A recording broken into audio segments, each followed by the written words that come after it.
Prime Minister can wag her finger as much as she likes. Last year she made a promise. She promised an agreement. I asked her about it yesterday. She didn't answer.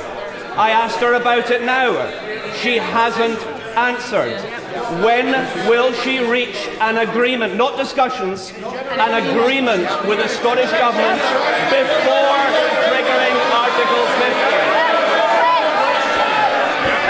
Because does she not understand that if she does not secure an agreement before triggering Article 50, if she is not prepared to negotiate on behalf of the Scottish Government and secure membership of the single European market, people in Scotland will have a referendum and we will have our say.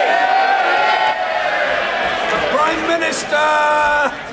We have been in discussions with the Scottish Government and with the other devolved administrations about the interests that they have as we prepare, as the United Kingdom Government, to negotiate a deal on behalf of the whole of the United Kingdom. A deal which will be a good deal, not just for England, Wales and Northern Ireland, but for the people of Scotland as well. And as we go forward in negotiating that deal, I think the Right Honourable Gentleman should remember this. Scotland will be leaving the European Union. It will leave the European Union either as a member of the United Kingdom, or were it independent, it's very clear with the Barroso document that it would not be a member of the European Union.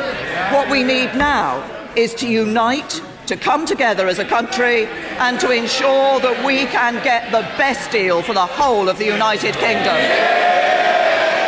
I've really tried to build compromise, and I have at every turn been met with an inflexibility, almost a condescension towards Scotland that has made that really impossible to do. Now, the Prime Minister did say that she wouldn't trigger Article 50 until we had a UK-wide approach agreed with not just Scotland but all of the devolved administrations. But on Monday, when I made the speech I made in Bute House, for all I knew at that point, Article 50 was being triggered the next day.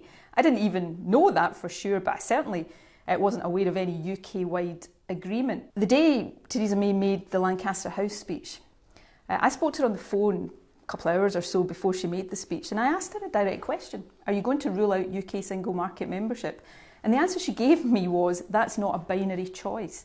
And yet, a couple of hours later, she stood up in that speech and it had become a binary choice and she ruled it out. Now, that doesn't help to build a partnership or a relationship based on trust and honest discussion. But as First Minister of Scotland, trying to protect the interests of the country I'm elected to represent, that is deeply frustrating and really gave me no alternative but to say, well, if it's going to be Theresa May or no way, hard Brexit or nothing, then I really have a duty to give people in Scotland a choice of something different. So you felt betrayed by her? Oh, look, I'm not going to get into horribly emotive language, but it's very difficult to build compromise with someone who doesn't, and I'm not going to personalise it, a government that doesn't want to bring us into the tent. I think people should be worried about how the Prime Minister has dealt with Scotland as we go into the Article 50 negotiations, because if she treats other European countries with the same inflexibility